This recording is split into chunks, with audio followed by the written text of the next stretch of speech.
CM Chandrababu Naidu మాట్లాడుతున్నారు. Live లో చూద్దాం. బంగారు కుటుంబం అనే పేరు పెట్టి నేను ఒకటే ఆలోచిస్తున్నా. ఈరోజు ప్రభుత్వ విధానాల వల్ల P3 ఉంది అంటే ఈరోజు మీరు ఒకసారి చూస్తే ప్రభుత్వం ప్రైవేట్ భాగస్వామ్యంతో ఆస్తులన్నీ వస్తున్నాయి.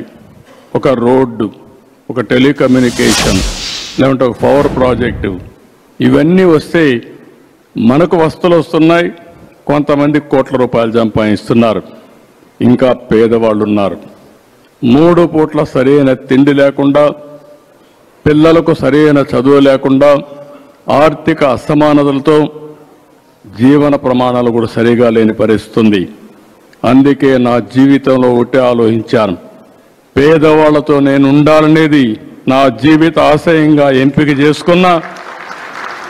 అందుకనే మీరు చూసినప్పుడు జీరో పావర్టీ P4 అన్నాను. 100% పేదరికం నుంచి పేదవాళ్ళని పైకి తెచ్చే కార్యక్రమానికి శ్రీకారం చుడతాను. ఈ సంవత్సరమే 30వ తారీఖున ఈ కార్యక్రమాన్ని శ్రీకారం చుట్టి ముస్లిం సోదరులు ఎవరు పేదవాళ్ళున్నా వాళ్ళని అన్ని విధాల పైకి తీసుకొచ్చే బాధ్యత ఈ ప్రభుత్వం నేను తీసుకుంటామని చెప్పి కూడా నేను మీకు తెలియజేస్తున్నా. ఈ రంజాన్ మాసంలో మీరు కూడా దువా చేయండి. మన అందరం కూడా బాగుండాలి, అందరం కూడా ఆర్థికంగా పైకి రావాలి. మీకు ఎప్పుడు నేను అండగా ఉంటాను. అన్ని విషయాల్లో మీతో కలిసి వస్తానని చెప్పి మరొకసారి మీ అందరికీ తెలియజేసుకుంటూ అందరికీ నమస్కారాలు, ధన్యవాదాలు. Thank you.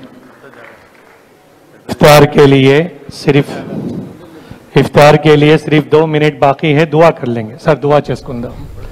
इफ्तार కోసం 2 मिनट्स ఉన్నాయి.